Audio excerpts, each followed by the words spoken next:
एक धर्म की आचार संहिता सर्जन करेगा। सतगुरुदेव की जय। बंदी छोड़ कबीर परमेश्वर जी की जय। बंदी छोड़ गरीबदास जी महाराज जी की जय।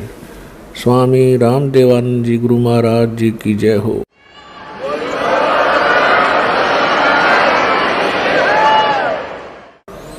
गरीब नमो नमो सतपुरुष को नमस्कार गुरु के नहीं। सुर नर मुनि जन साधुआ संतों सर्वस्ति नहीं। सतगुरु साहिब संत सब दंडोतम प्रणाम। आगे पीछे मध्य हुए तिनको जा कुर्बान। नराकार निर्विषम काल जाल वैबंधनम निर्लेपम निज निर्गुणम अकल अनुवेशंदनम। सोहम सुरति समाप्तम सकल समाना निर्तलय। उज्ज्वल हिरंबर हरदम अम्बे परवा अथो है वार पार निमज्जतम। ग्रीव जो सुमर सिद्ध होई गणनायक गलता ना। करो अनुग्रह सोई पारस पद परवाना।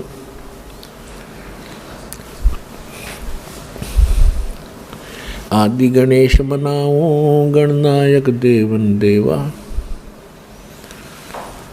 चरण कमल लो लाऊं आद्यंत करूं सेवा। परम शक्ति संगीतम रिद्धि सिद्धि दाता सोई। अवगत गुण अतीतम सत्य पुरुष निर्मोही। जगदम्बा जगदीशम मंगल रूप मुरारी। तन मन अर्पों शीशम भक्ति मुक्ति भंडारी। सुर नर मुनि जन ध्यावे ब्रह्मा विष्णु महेशा। शेष सहस मुख गावे पूज्य आदि गणेशा। इंद्र कुबेर सरीखा वरुण धर्म राय ध्यावे। समर्थ जीवन जी का मन इच्छा पल पावे। 33 कोटि अदारा जावे से 88। उतरे बहुदल पारा कट है यम की फांसी। 33 कोटि अदारा जावे से 88। उतरे बहुदल पारा कट है यम की फांसी। कर जोरूं विनती करूं धरूं चरण पर शीश। गुरु जी राम देवानंद जी महाराज ने दियो नाम बख्शीश। कोटि कोटि सिजदा करूं कोटि कोटि प्रणाम। चरण कमल में राखियो मैं बंदी जाम गुलाम। कुत्ता हूँ गुरुदेव का रामपाल दास का नाम। गले प्रेम की जेवड़ी जाके चोवा जाऊं। तो करो तो बावड़ो। दूर दूर करो तो जाऊं। जो राखो तो ही रहूं। जो देवो सो खाऊं। परम पिता परमात्मा पूर्ण ब्रह्म सर्वश्रेष्ठी रचनहार कबीर देव कबीर साहिब कबीर परमेश्वर जी की असीम रजा से आप सभी पुण्यात्माएं सत्संग सुनने के लिए उपस्थित हुए।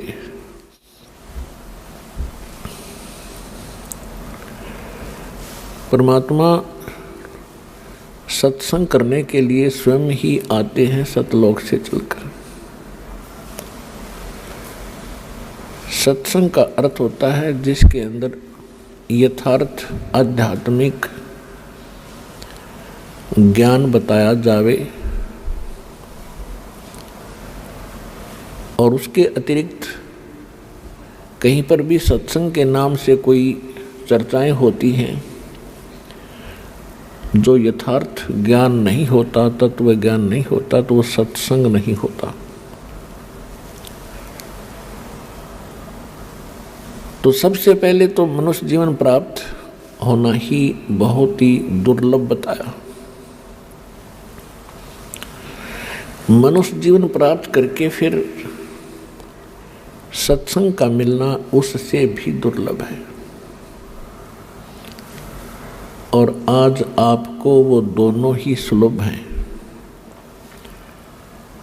तो पुण्यात्मा, आपकी पूर्व जन्म की जो किस्मत है, संस्कार हैं,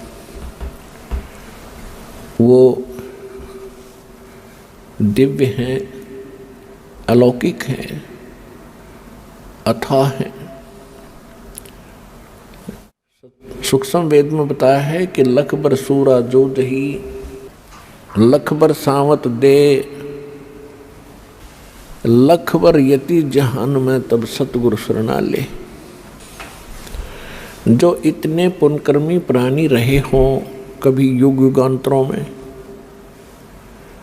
लाख बार शूरवीर रहे हों, लाख बार यति रहे हों,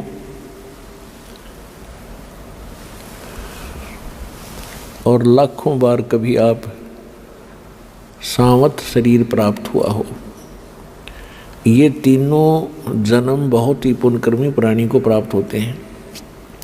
और वो लाखों बार प्राप्त होने तब ये संत सतगुरु मिलते हैं, परमात्मा शरण में लेते हैं।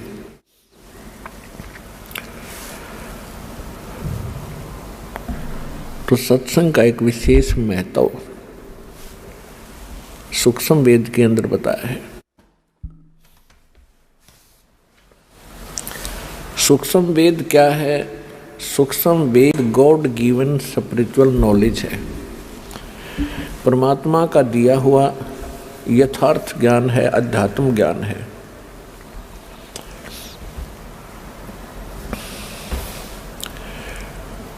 और वो ज्ञान प्राप्त ही करके हम परमात्मा प्राप्ति कर सकते हैं, अन्यथा और उसका कोई विकल्प नहीं है। पुण्यात्माओं, जब तक हम सत्संग में नहीं आते हैं, हमें सत्संग प्राप्त नहीं होता है, तब तक हम चाहे कितने ही धनी हों, कितने ही हम ऊंच पोस्ट प्राप्त हो, लेकिन वो जीवन व्यर्थ होता है। सूक्ष्म वेद में बताया है कि बिन उपदेश अचंभ है, क्यों जीवित हैं प्राण,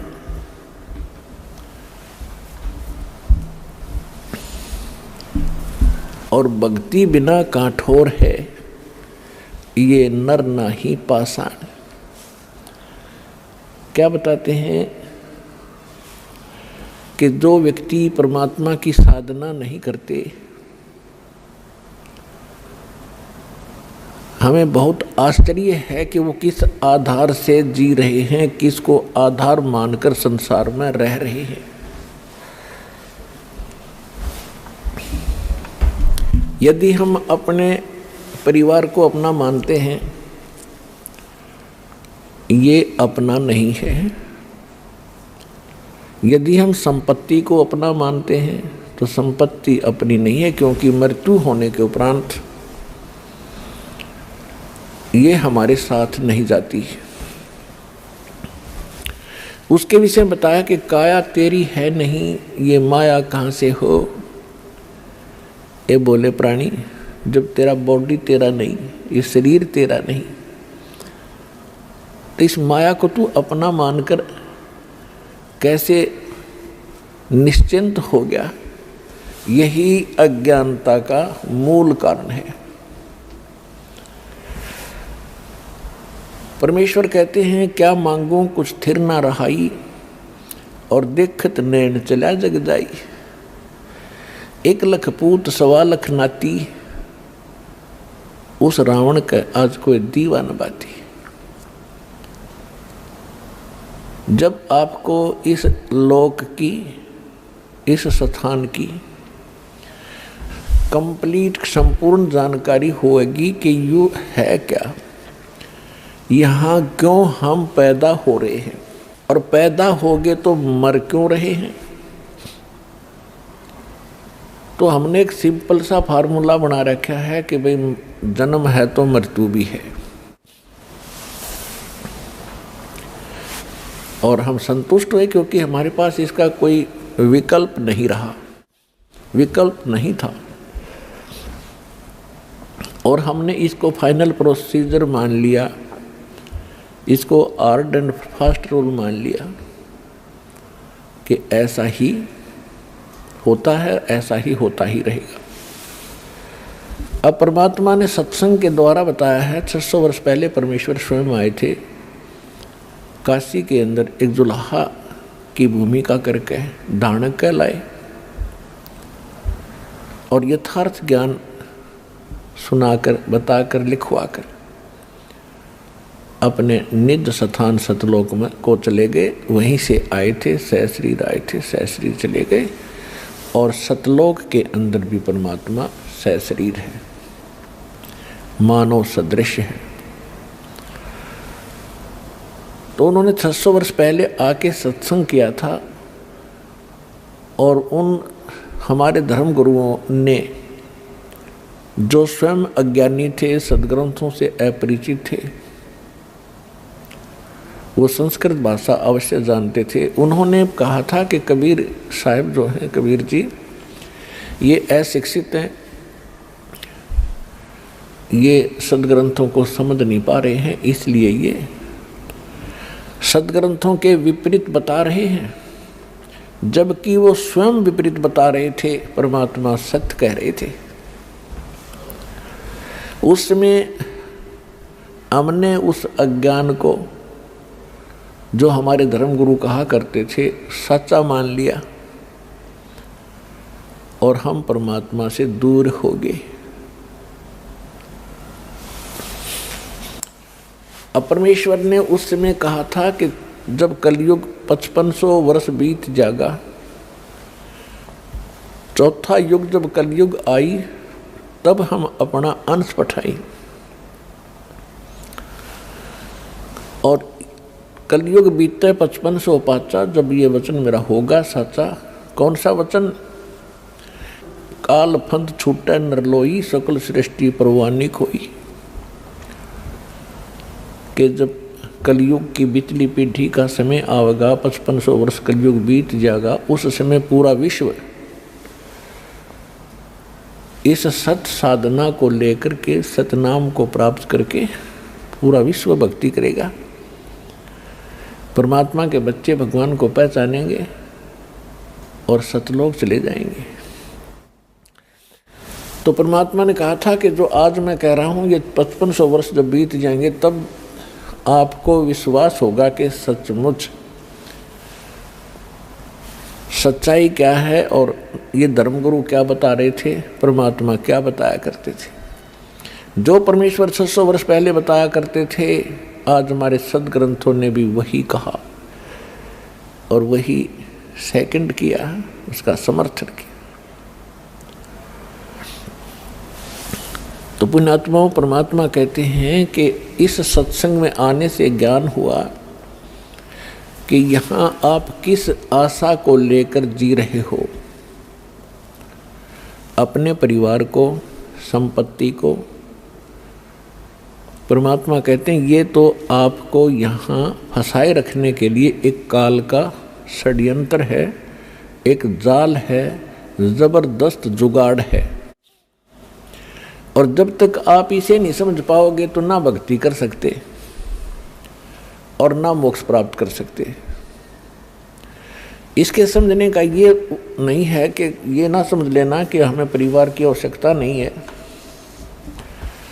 ये विचार करना कि ये सभी बच्चे भगवान के हैं, आप भी भगवान के बच्चे हो।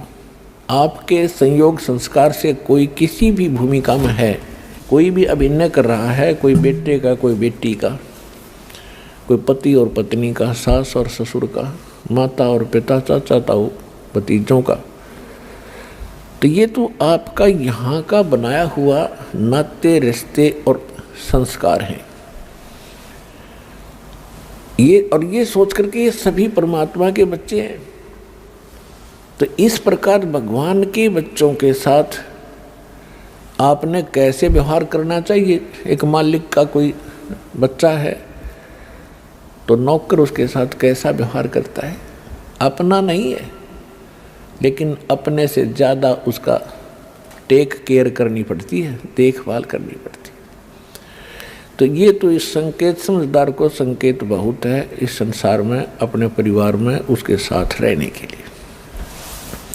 अब इसकी सच्चाई बताते हैं कि परमात्मा कहते हैं यदि आपके कोई संतान नहीं है, आप संतान ही मांगते हुए मर जाते हो, और संतान मिलती नहीं क्योंकि आपके भाग्य में नहीं, आपके संस्कार में नहीं। आप ये सोचते रहते हो कि जिनके संतान है, पुत्र हैं, पुत्री हैं,